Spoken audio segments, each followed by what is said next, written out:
Madame, Monsieur, bonjour et merci de nous rejoindre dans ce 13h au Bénin. Voici le sommaire. 6 partis politiques sont dans la compétition pour la conquête des sièges à l'Assemblée nationale au 9e législature.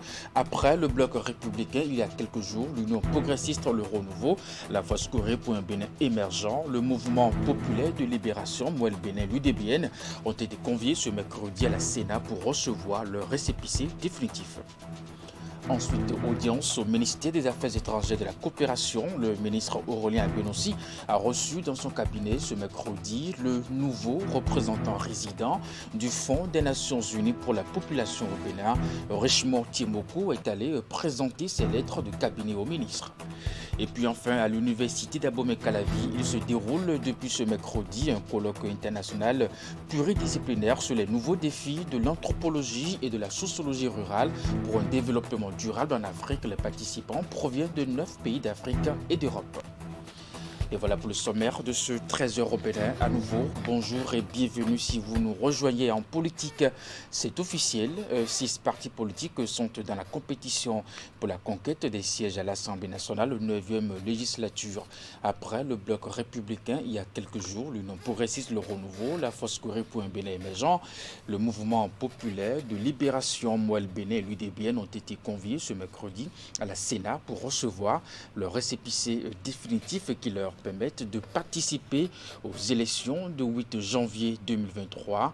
Par ailleurs, le Parti Les Démocrates n'a pas pu compléter son dossier et donc disqualifié de la compétition après la réception du précieux sésame. Quelques responsables de partis ont livré leurs impressions. On va les écouter au micro d'Idrissou Boukari. Et je pense que c'est le fruit du travail d'une équipe qui s'est mobilisée, qui se mobilise depuis quelques années autour des idéaux que plusieurs Béninois partagent, des idéaux que même au plus haut sommet de l'État nous partageons ensemble. Vous demandez quelle sera la suite. La suite, c'est que nous allions rendre compte au président du parti, au présidium du parti, aux instances du parti et qu'au niveau donc de l'Union progressiste, le Renouveau, les dispositions soient prises, que nous puissions poursuivre donc notre agenda quant à la préparation et la participation de notre parti aux élections de janvier 2023. L'objectif pour nous, c'est cela. Nous avons franchi un pas ici à la Sénat. C'est un processus, certainement qu'après demain, après d'autres jours, ils nous appelleront pour la suite du processus à la Sénat. Mais au sein de l'Union progressiste, le Renouveau, en ce qui concerne les instances, les travaux vont continuer. L'organisation mise en place sera parfaite et que nous allons continuer donc pour une issue heureuse. Avec nous, il n'y a jamais eu de doute parce que c'est un parti qui regorge que de jeunes et des jeunes battants, travailleurs, comme le veut d'ailleurs notre pays. Et nous avons décidé ensemble de relever un défi que nos aînés ont pris la peine de pouvoir avoir. Et nous nous sommes dit que nous, en tant que jeunes, nous devons nous mettre ensemble pour pouvoir relever ces défis. Donc on n'avait pas peur, on était sûrs de nous-mêmes. Et ça n'a pas été facile, comme vous pouvez le constater, mais on a réussi quand même. Nous venons d'être investis par tout le peuple béninois, nos militants et nos sympathisants, à corriger la situation dans notre pays qui prévaut depuis 2016. Alors, voyez-vous, cette assemblée qui nous a été imposée depuis 2019 et que nous avons utilisé tous les moyens, toutes nos forces pour contrer, on n'a pas pu. Nous venons, le MPL, avec ses militants et sympathisants, viennent de trouver le moyen de revenir sur ces choses. Voyez-vous qu'on se sent plus responsable et plus... on a le poids de la responsabilité sur nous et nous savons qu'avec le peuple, nous allons y arriver. Vous aurez constaté que nous avons pris sur nous la prudence de ne même pas publier notre déclaration de candidature jusqu'à l'obtention du récépissé définitif. Il y a eu beaucoup de sacrifices. En face de la ruse, il fallait opposer l'intelligence. En face de la rage, il fallait opposer la sagesse. Et c'est ça qui nous a amenés à venir là où on est arrivé. Vous savez, si nous, on avait pris sur nous le risque de faire certains positionnements, inévitablement, on n'aurait pas pu avoir tous les quitus et ce serait la catastrophe qui est arrivée à certains parmi nous. Et puis en cette veille d'élection, la Fondation Malek Rossou multiplie les sensibilisations en faveur de la paix. Elle a encore fait ce mardi à Porto-Novo, occasion pour Yakubu Malek Rossou et le patriarche urbain da Silva d'élever l'un des membres de la Fondation au rang d'ambassadeur de la paix. Voici le reportage. Sensibiliser les populations, notamment la jeunesse, pour que les prochaines élections législatives se déroulent dans la paix. La Fondation Malek Rossou en a fait une préoccupation et travaille depuis plusieurs semaines à distiller des messages de paix au sein de la population. À Porto-Novo ce mardi, sous la direction de son président d'honneur, le patriarche Karim Urbain da Silva, le même exercice a été fait. On est en train de parcourir toutes les grandes mosquées du Bénin. Et on leur demande, surtout à la jeunesse, de ne pas accepter de suivre les individus qui vont vous dire « venez marcher, venez brûler des pneus ». Il ne faut pas les suivre. C'est ça, c'est ce message que nous sommes en train de transmettre partout. En ce temps, en ces moments-ci, nous ne devons rien faire, nous ne devons rien dire qui puisse démarrer un désordre. Nous demandons à Dieu, le Tout-Puissant, le Tout-Miséricordieux, de garder ce pays dans la paix, dans l'amour, dans la fraternité, que Dieu apaise les cœurs. Cette séance de sensibilisation en faveur de la paix a été aussi l'occasion pour le président de la Fondation Malek Rossou de distinguer un de ses membres, notamment El Hadj Mounirou Garba Mohamedou, premier vice-président d'honneur de la Fondation, qui s'est révélé ces dernières années être un véritable apôtre de la paix. En guise de reconnaissance, l'homme a été fait ambassadeur de la paix. Je tiens à remercier le président d'honneur de la Fondation Malek Rossou, M. Urbain Karim da Silva. Sans oublier le honorable Yakubu Malek Rossou et tous les membres de la Fondation. Cette distinction que je viens de recevoir est un honneur que vous avez fait à ma modeste personne et la communauté Hausa. Donc, je suis le premier ministre mondial des rois de Hausa.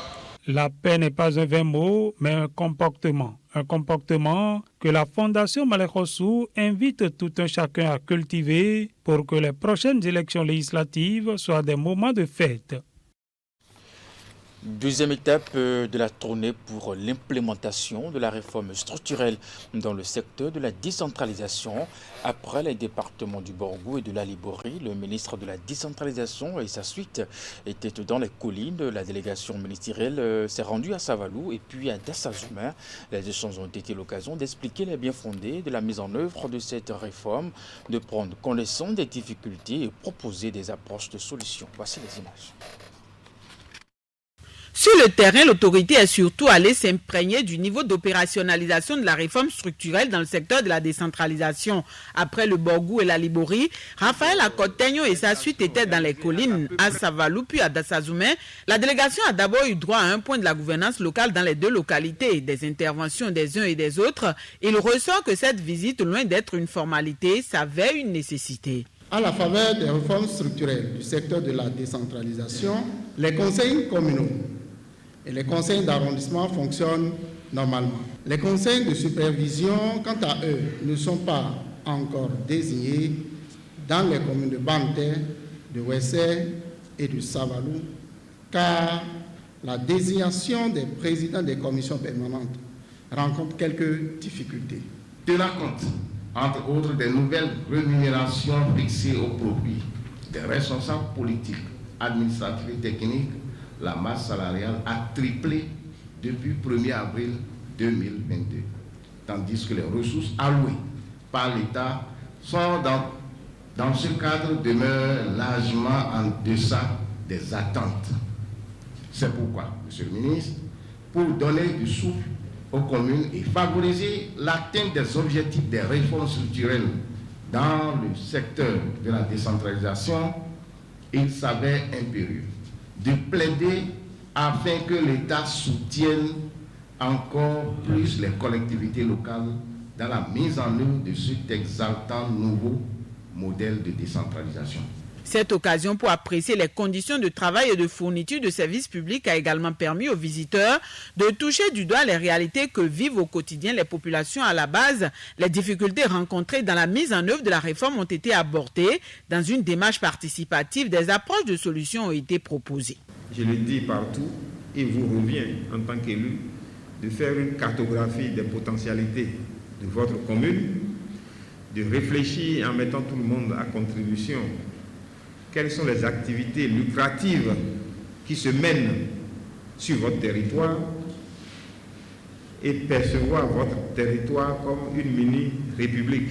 Remerciant les divers acteurs sur les efforts consentis en vue de l'atteinte des objectifs, le ministre est revenu sur la responsabilité de chaque partie pour la bonne poursuite du processus enclenché.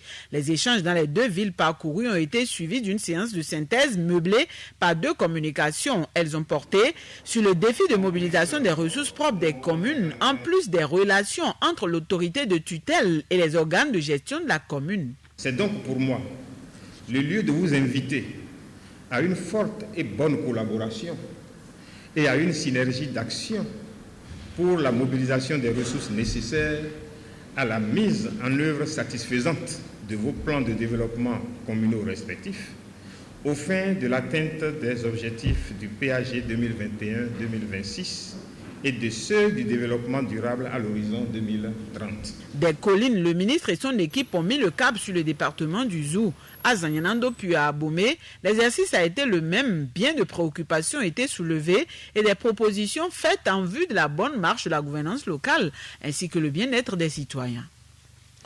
Et puis je veux annoncer en titre audience au ministère des Affaires étrangères et de la coopération. Le ministre Aurélien Agbenossi a reçu dans son cabinet ce mercredi le nouveau représentant résident des fonds des Nations Unies pour la population au Bénin. Richemont Tiemoku est allé présenter ses lettres de cabinet au ministre. Plusieurs sujets ont été abordés à l'occasion. On l'écoute à la sortie de l'audience. J'ai présenté ma lettre de créance et nous avons discuté bien sûr des grands dossiers, la coopération entre le Fonds des Nations Unies pour la population et la République du Bénin, les questions de population, les questions de bien-être de la femme et de la jeune fille et les questions de bien-être des jeunes. Et nous avons évoqué aussi le progrès que le Bénin a réalisé et la ligne, la vision du Bénin, et nous avons exprimé, en tout cas pour nous, Fonds des Nations Unies pour la population, notre disponibilité à accompagner ce processus pour que, ici au Bénin, que chaque grossesse soit désirée et qu'il n'y ait plus de grossesse par hasard et que le potentiel des jeunes se réalise et que, bien sûr, chaque accouchement soit sain pour que la population puisse contribuer au développement, à la ligne de développement que le gouvernement a tracée, et donc apporter notre contribution.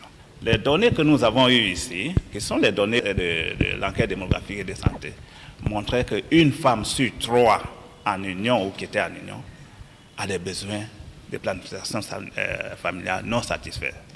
Et ça, c'est beaucoup. Et donc nous voulons aider avec toute la population pour que ces femmes qui cherchaient à espacer les naissances, ou au moins à avoir la grossesse quand qu'elles puissent avoir les services de qualité et les produits de leur choix. Un choix informé, un choix bien clair avec les produits de qualité. La grande priorité, c'est vraiment accompagner le gouvernement, un gouvernement qui est, selon ce que nous avons vu et selon nos échanges déjà avec son Excellence, Monsieur le ministre, un gouvernement qui est déterminé à faire avancer les choses dans la droite ligne et de façon accélérée. Et sur le plan agricole, des maraîchers africains sont depuis ce mercredi à l'école des alternatives et autres produits de substitution aux intrants minéraux et chimiques. C'est à la faveur de la traditionnelle séance de concertation interafricaine des maraîchers éco-santé, une initiative du réseau africain des maraîchers éco-santé en collaboration avec l'Union internationale des travailleurs de l'alimentation, de l'agriculture, de l'hôtellerie-restauration, du tabac, du catering et des branches connaissent. On fait le point avec Narcisse Alossé. Ils se sont donnés comme devise produire sain dans un environnement sain pour le bien-être des populations et ils sont loin d'abandonner le combat. Des spécialistes du maraîchage regroupés au sein du réseau africain des maraîchers éco-santé qui, une fois encore, se sont donné rendez-vous au Bénin pour discuter de l'approche chère à eux. L'approche éco-santé est aujourd'hui incontournable et vous êtes les acteurs principaux. Nos populations ont besoin d'une alimentation saine pour augmenter leur espérance de vie sur Terre. C'est pourquoi je nous invite alors d'être présents de corps et d'esprit et surtout de prêter une oreille attentive aux différentes communications que nous allons recevoir. Au total, 3 communications constitueront l'ossature des travaux de cette séance de concertation étalée sur 3 jours. Le contenu lui montrera les avantages de l'approche écosystème au détriment du maraîchage conventionnel. Autrement dit, améliorer les alternatives et les produits de substitution aux intrants minéraux et chimiques. C'est d'épargner les risques auxquels le consommateur est exposé à travers la consommation de la production conventionnelle qui, qu'on le veuille ou non, laisse le consommateur consommer les résidus des intrants, fertilisants chimiques et pesticides. À travers l'approche éco-santé, nous les amenons à produire eux-mêmes les fertilisants et en même temps, ils utilisent des produits de substitution, des alternatives pour remplacer les pesticides chimiques. En somme, opter pour des produits naturels qui sont sans risque pour les consommateurs. Les réflexions, elles, se mèneront autour du thème écosystème maraîcher et facteurs de nuisance. Du reste, si la méthodologie de ce travail est basée sur la demande d'écosystème appliquée et la santé humaine, par contre, les facteurs de nuisance provoquent des maladies. Sans abuser, chers participants, c'est le leadership de chacun de vous. Et pour être en phase avec les Saintes Écritures qui déclarent « On n'allume pas une lampe pour la mettre sur le poisson ». Chers maraîchères, chers maraîchers, vous êtes tous donc la lumière du monde des maraîchers. Les participants, eux, sont venus des 7 pays membres du RAMES. Leur rôle, une fois dans leur pays respectif, sensibiliser leurs pairs sur l'approche éco-santé. Mais avant, ils feront au cours de ces assises le point de l'organisation des maraîchers éco-santé en syndicat. Il sera aussi question pour ces hommes et femmes de procéder à une évaluation annuelle de leurs activités. Et pendant ce temps, à l'université d'Abomey-Calavi, il se déroule également depuis ce mercredi un colloque international pluridisciplinaire sur les nouveaux défis de l'anthropologie et de la sociologie rurale pour un développement durable en Afrique. Les participants proviennent de 9 pays d'Afrique et d'Europe. Tidi Goudalo, Elvis Tonoukouan. À ce colloque international pluridisciplinaire, des participants venus de 9 pays d'Afrique et d'Europe. Initié par le laboratoire d'anthropologie appliquée et d'éducation au développement durable de l'université d'Abomey-Calavi, la rencontre se focalise sur la question des nouveaux défis de l'anthropologie et de la sociologie rurale pour un développement durable en Afrique. Depuis lors, les études anthropologiques et sociologiques du monde rural sont indissociables. Elles s'imposent comme des disciplines essentielles, transversales et multidimensionnelles du bien-être social dans le processus de développement durable en Afrique. Ce colloque intitulé « Les nouveaux défis de l'anthropologie et de la sociologie rurale pour un développement durable en Afrique » se veut être une véritable source de réflexion scientifique, théorique et pratique, dans la mesure où il annonce les principaux champs d'application des sciences anthropologiques et sociologiques en rapport avec la promotion de la recherche scientifique et l'implémentation des savoirs et savoir-faire relevant de plusieurs domaines. Une conférence inaugurale plante le décor des 3 jours d'activité de ce colloque qui s'organise pour la 2e fois consécutive. Elle a mobilisé les attentions sur les mécanismes à mettre en œuvre en vue d'agir par l'éducation sur les mentalités pour le développement en Afrique. Ce rendez-vous scientifique international vise plusieurs objectifs. Globalement, il s'agira de faire un état des lieux socio-anthropologiques des recherches actuelles sur les innovations agricoles et la protection de l'environnement en milieu rural. Spécifiquement, il s'agira de présenter, dans un premier temps, les différentes avancées de recherche sur les dynamiques de la transhumance et du foncier rural. Il s'agira en second temps d'analyser la place des femmes dans les organisations paysannes, dans l'économie rurale et dans les innovations du monde rural. Enfin, il s'agira d'apprécier l'impact de l'éducation au développement durable dans le milieu rural. Au terme de ce rendez-vous scientifique, il est attendu la mise à disposition d'un rapport qui servira de socle pour faire de l'anthropologie et de la sociologie rurale un outil de développement en Afrique.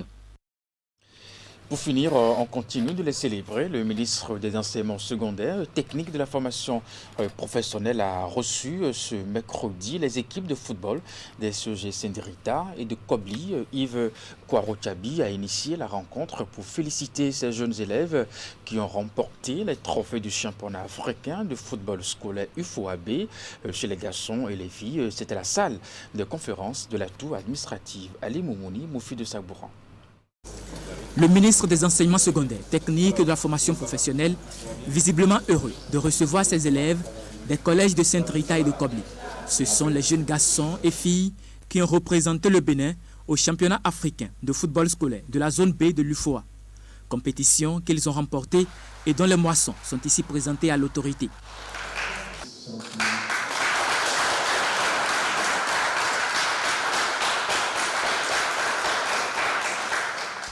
Pour la première organisation du championnat africain de football scolaire UFOAB, le Bénin rafle les 2 grands titres chez les hommes et les filles. Ces jeunes écureuils se sont également emparés de plusieurs titres individuels, des performances qui leur valent aujourd'hui la reconnaissance du gouvernement suivie des lettres de félicitations. Et je voudrais, sur ce point, vous dire, chers champions et chers encadreurs sportifs, félicitations. Et mes remerciements pour tout ce que vous entreprenez à travers ce projet du gouvernement, les classes sportives. Je sais que cela n'a pas été facile, mais en fait, si nous avons déjà des résultats après juste 2 ou 3 ans de mise en œuvre, c'est parce que non seulement que le projet a été bien conçu, mais surtout la mise en œuvre. Et parlant de mise en œuvre, il s'agit de vous, puisque c'est vous qui êtes à l'opérationnel. Pour rappel, les 2 équipes de football des CEG Saint-Rita et Kobli sont les vainqueurs de l'édition 2022 du championnat scolaire organisé par l'Office béninois du sport scolaire et universitaire, respectivement chez les garçons et les filles. Elles sont désormais qualifiées pour la phase continentale prévue pour se tenir en avril 2023 au Maroc. Mesdames, Messieurs, c'est bien la fin de ce 13h Bénin. Merci de l'avoir suivi. Après moi, le programme se poursuit sur Canal 3 Bénin à 16h. Votre bulletin d'information, 19h30, c'est la grande édition de la soirée. Portez-vous bien et à très bientôt.